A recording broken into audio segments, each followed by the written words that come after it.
Kim lauds North Korea's economy and regional standing as major party meeting opens.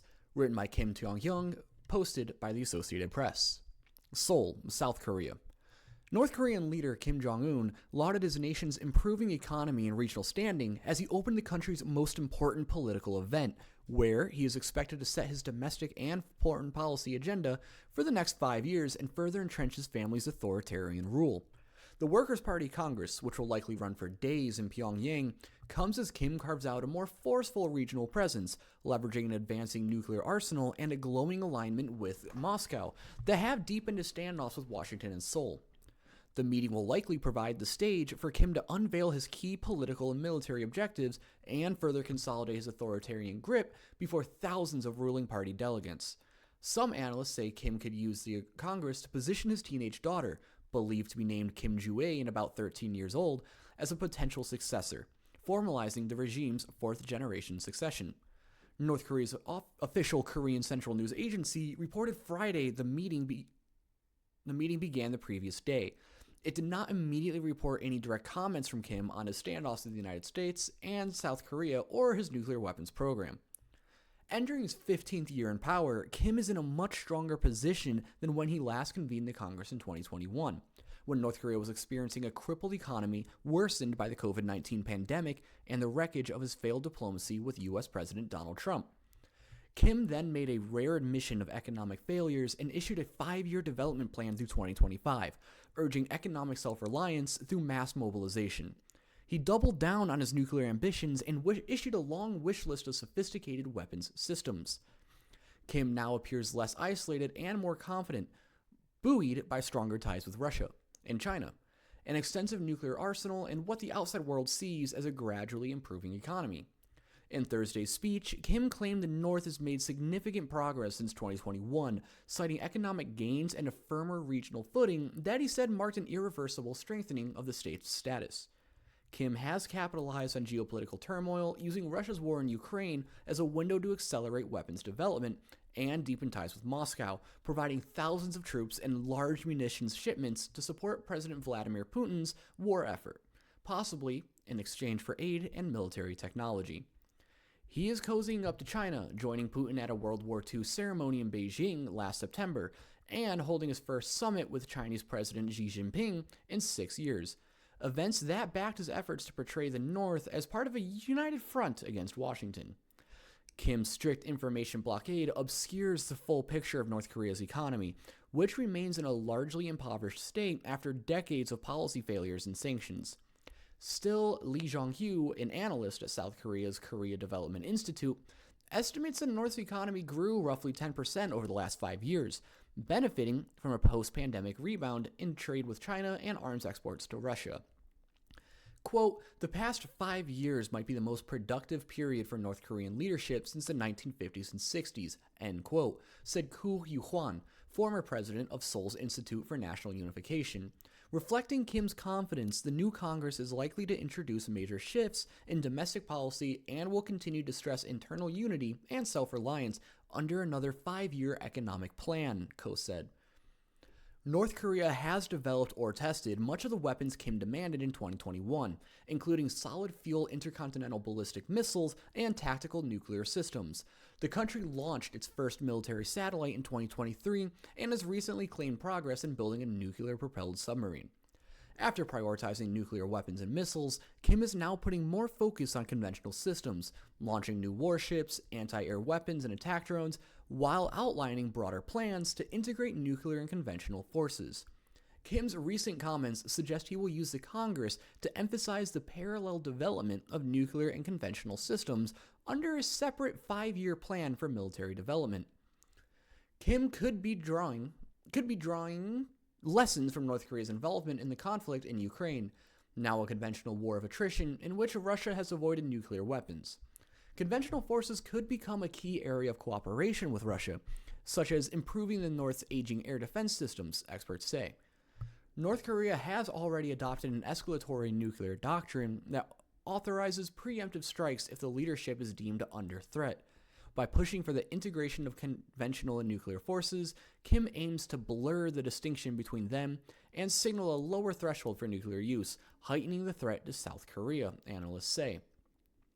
Kim has shunned talks with rival South Korea since 2019, when his diplomacy with Trump collapsed over US-led sanctions. Ties worsened after Kim, in 2024, discarded North Korea's long-standing goal of a peaceful unification and declared Seoul a permanent enemy. Kim is likely to entrench his hardline view of the South at Congress, possibly by instructing changes to party rules to codify inter-Korean relations as between two hostile states. While South Korean President Lee Jae-myung desires engagement, it's highly unlikely that Kim's stance on Seoul would change anytime soon, Ko said. It's clear Kim no longer views Seoul as a useful middleman with Washington, but rather as an obstacle to his efforts to carve out a more assertive role in global affairs. He has shown sensitivity to South Korean soft power, intensifying a campaign to stamp out the influence of South Korean culture at home to reinforce his family's dynastic rule.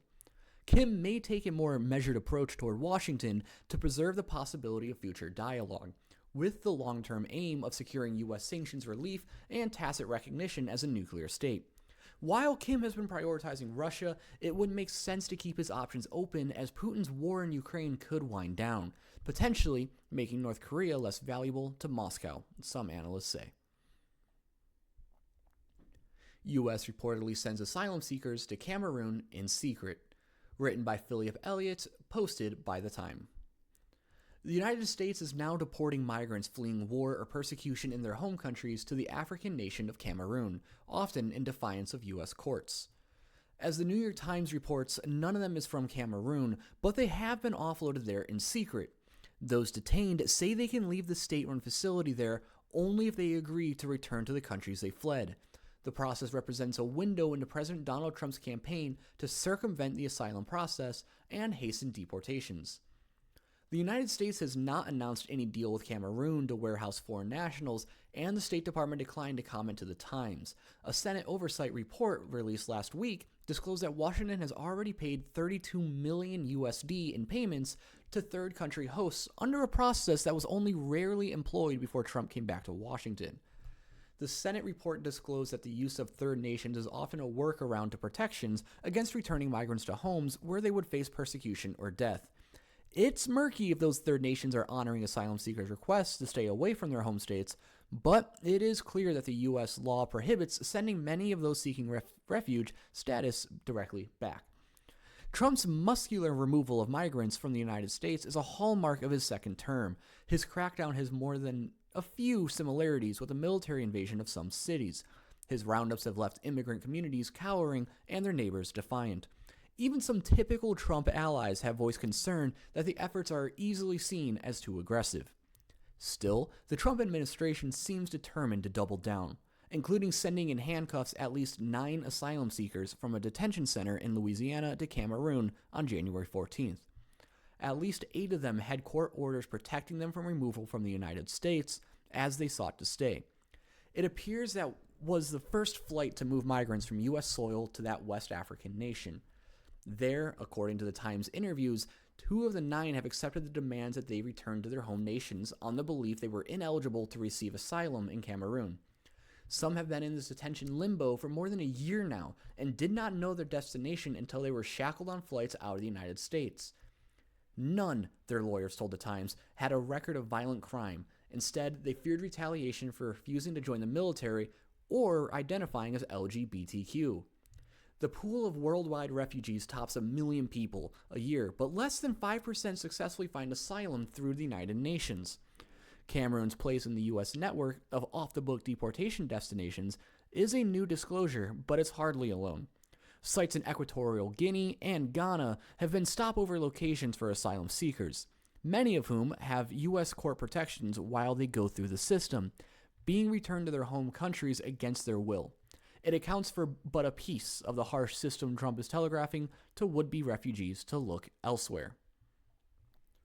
Macron tells Meloni to stay at home after comments on French activists killing.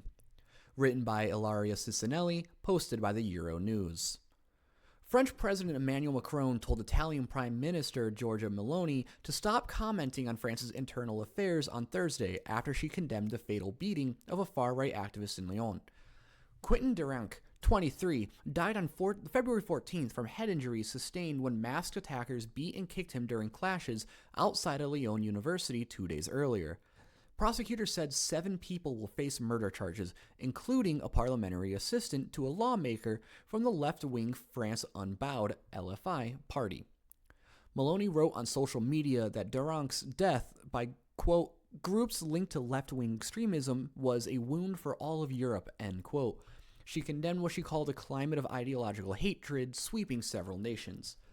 Macron responded sharply, quote, I'm always struck by how people who are nationalists, who don't want to be bothered in their own country, are always the first ones to comment on what's happening in other countries. Let everyone stay at home and the sheep will be well looked after, he told reporters. Asked if he was referring to Meloni, Macron replied, you got that right. The Italian Prime Minister's office said it was astonished by Macron's comments. Sources said Meloni had simply expressed condolences and was not interfering in French affairs. Duranc was attacked on February 12th on the sidelines of a demonstration by nationalist feminists at Sciences Po Lyon, where LFI MEP Raima Hassan was holding an event. The video showed several masked people kicking and punching a man on the ground. Lyon prosecutor Thierry Dran said at least 6 people took part in the attack. Duranc suffered fatal damage to his skull and brain from repeated blows and died in the hospital 2 days later. 11 people were initially detained. Most belonged to radical left-wing movements, according to judicial sources. 2 men have been charged with murder and placed in pre-trial detention. Jacques-Élie Favreau, an assistant to LFI lawmaker Raphael Arnault, was charged with complicity through an instigation. Favreau's lawyer said his client acknowledged being present and committing violence, but denied delivering the fatal blows. Arnault said earlier this week that Favreau had stopped all parliamentary work. The lawmaker co-founded Les Jeunes Gardes, an anti-fascist youth group that has been linked to the suspects which France banned in 2025. The killing has hurt LFI and allowed the far-right National Rally, RN, to depict itself as a victim of deadly extremist violence ahead of municipal elections in March and the 2027 presidential race. Justice Minister Gérald Darmanin called on Arnault to draw the consequences if the judiciary finds serious evidence concerning him or his aides. La France Insoumise coordinator Manuel Bompard said Arnault would not be suspended or excluded from the party.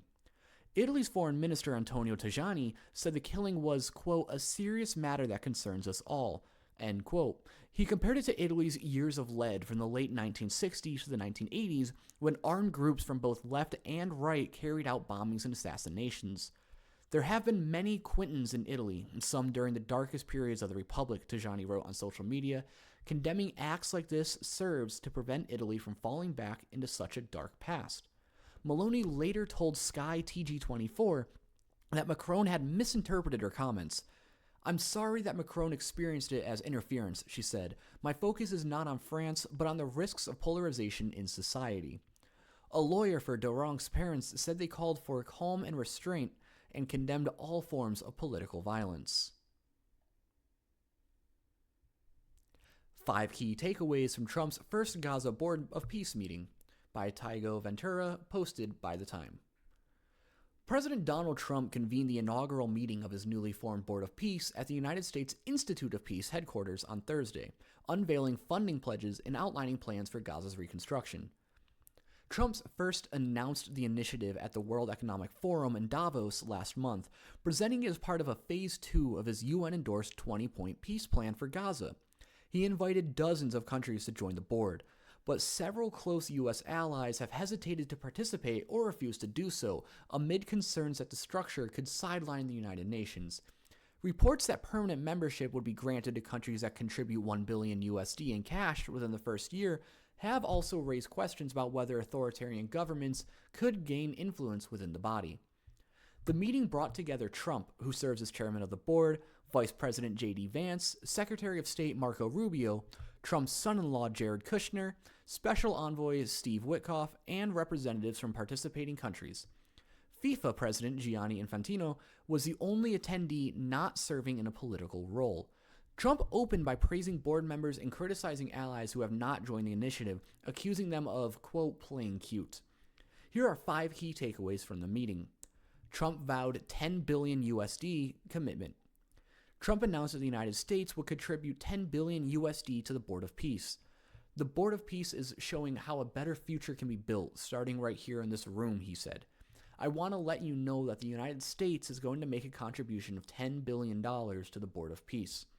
He did not clarify whether his administration has formally requested congressional approval for the funds, which would be required. Quote, we've had great support for that number. That number is a very small number. When you look at that compared to the cost of war, that's 2 weeks of fighting. It's a very small number, Trump added. 5 nations pledged boots on the ground. General Jasper Jeffers, appointed commander of the Planned International Stabilization Force, ISF, for Gaza, said Indonesia, Morocco, Kazakhstan, Kosovo, and Albania have committed troops to the force. Egypt and Jordan, he said, have agreed to train police. For the last few months, we've had a team on the ground of U.S. military experts preparing the infrastructure for the ISF, Jeffers said. This team is already operating from a combined joint operations center that's going to be the headquarters for the entire ISF. He said the force will operate across 5 sectors, beginning in Rafah. The midterm objective is to continue to expand sector by sector, all moving to our long-term 12,000 police and 20,000 ISF soldiers, he said. Jeffers also confirmed that Indonesia will serve as deputy commander of the ISF. 9 nations pledged $7 billion in relief. Trump announced that 9 countries have pledged a combined $7 billion toward Gaza relief. I am pleased to announce that Kazakhstan, Azerbaijan, UAE, Morocco, Bahrain, Qatar, Saudi Arabia, Uzbekistan, and Kuwait have all contributed more than $7 billion toward the relief package, he said. The pledges come amid a fragile ceasefire in Gaza following the initial phases of Trump's 20-point peace plan. According to Gaza's health ministry, 603 Palestinians have been killed by Israeli strikes since the ceasefire deal brokered by Trump and mediated by Turkey, Qatar, and Egypt came into effect on October 10, 2025. Trump also said the UN Office for the Coordination of Humanitarian Assistance has agreed to raise an additional $2 billion for the support of Gaza.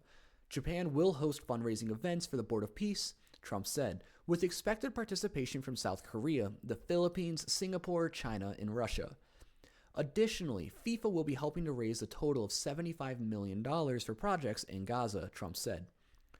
Board of Peace will be, quote, looking over UN, Trump says. Trump suggested the Board of Peace would effectively oversee the United Nations. Quote, the United Nations is going to be much stronger, and the Board of Peace is going to almost be looked over the United Nations and making sure it runs properly, end quote. While saying he was working very closely with the UN, Trump added that the organization has not lived up to its tremendous potential. The remarks come as UN Secretary General Antonio Guterres has warned the body faces imminent financial collapse unless member states reform funding rules or pay outstanding dues. The U.S. currently owes $2.196 billion USD to the UN's regular operating budget, including $767 million for this year. We're going to strengthen the United Nations. We're going to make sure its facilities are good. They need help, and they need help money-wise. We're going to help them money-wise, Trump said without specifying an amount. Iran remains a central tension point. Throughout the meeting, Trump repeatedly described Iran as a threat to the stability of the entire region. Quote, now is the time for Iran to join us on a path that will complete what we're doing. And if they join us, that will be great. If they don't join us, that will be great too. But it will be a very different path. They cannot continue to threaten the stability of the entire region, and they must make a deal. If that doesn't happen, maybe I can understand, but bad things will happen, he said. The warning comes amid mounting speculation about possible U.S. military action against Iran. The U.S. has expanded its military presence in the region. Trump confirmed that the U.S. has ordered 22 additional B-2 stealth bombers, the same stealth aircraft previously used to strike 3 Iranian nuclear missile sites. We do have some work to do with Iran. They can't have a nuclear weapon. It's very simple. They can't have peace in the Middle East if they have a nuclear weapon, and they can't have a nuclear weapon. And they've been told that very strongly, Trump said. Trump added that whether a deal is reached or whether the U.S. will need to, quote, take it a step further should become clear probably over the next 10 days. Meanwhile, Representative Ro Khanna of California said he and Representative Thomas Massie of Kentucky will seek a vote next week to limit the president's ability to use force against Iran without congressional approval. Quote, Trump officials say there's a 90% chance of strikes on Iran. He can't without Congress, end quote, Khanna wrote on social media. A similar effort failed last June, nearly a week after the president ordered strikes against Iranian nuclear facilities without consulting Congress. Jose Maria Balcazar becomes Peru's 8th president in a decade, written by Franklin Burcino, posted by the Associated Press. Peru's Congress late Wednesday elected legislator Jose Maria Balcazar as the country's 8th president in a decade, replacing another interim leader who was ousted yesterday over corruption allegations just 4 months into his term. Balcazar, an 83-year-old former judge representing the leftist Peru Libre Party, defeated 3 other candidates with the majority of the 130-member legislature. The revolving door presidency in Peru reflects a political crisis fueled by a lack of legislative majorities for leaders. Lawmakers have frequently used a broad interpretation of a constitutional article regarding permanent moral incapacity to remove sitting presidents. Balcazar, a retired judge with nearly 30 years of experience in the judiciary, was sworn in shortly after the vote by the president of the Congress, Fernando Rospigliosi. He will govern for 5 months before handing over power to the winner of upcoming elections. Peruvians will choose a new president and legislature on April 12th. If no presidential candidate receives more than 50% of the vote, the 2 frontrunners will advance to a runoff in June. Balcazar's successor will confront a surge in murders and extortion that continues to devastate small business owners and the working class. Various political groups are demanding firm guarantees for a transparent election. Balcazar told journalists that he will ensure that the upcoming elections are unquestionable, that macroeconomic policies will remain unchanged, along with sound monetary policy, so that economic agents can work without concern, and that he will seek to refocus the fight against organized crime. Congress had voted Tuesday to remove conservative interim president Jose Herrera after 4 months in office. The current Congress, which began its term in 2021, has now impeached 3 heads of state: Pedro Castillo, Dina Boluarte, and Herrera. In October 2025, Herrera was serving as president of Congress and was next in the line of succession to replace Boluarte, who had no vice presidents. His own removal followed revelations regarding his undisclosed meetings with Chinese business owners, including a state contractor. Herrera asserted he was merely coordinating a Peruvian Chinese festival. The public prosecutor's office has launched 2 preliminary investigations into Herrera over allegations of illegal sponsorship of private interests and influence peddling to the detriment of the state. Police search former Prince Andrew's home a day after his arrest over Epstein, by the Associated Press. Police searched the former home of Andrew Mountbatten Windsor again on Friday, a day after he was arrested and held in custody for nearly 11 hours on suspicion of misconduct in public office related to his friendship with the late convicted sex offender Jeffrey Epstein. Following one of the most tumultuous days in the modern history of Britain's royal family, the former Prince Andrew is back at his new residence of the Sandringham estate, King Charles III's private retreat, which is around 115 miles north of London. Police have concluded their search at Wood Farm, where Mountbatten Windsor is living while waiting for his new home nearby, Marsh Farm, to be ready. They are still searching Royal Lodge, his 30-room former home in the parkland near Windsor Castle, just west of the capital, where the king's younger brother had lived for decades until his eviction earlier this month. Unmarked vans, believed to be police vehicles, have been entering the grounds throughout Friday morning. Mountbatten Windsor, who was pictured slouched in the back of his chauffeur-driven car following his release Thursday evening from a police station near Sandringham, remains under investigation, which means he has neither been charged nor exonerated by Thames Valley Police, the force responsible for his areas west of London. His arrest follows years of allegations over his links with Epstein, who took his own life in a New York jail in 2019.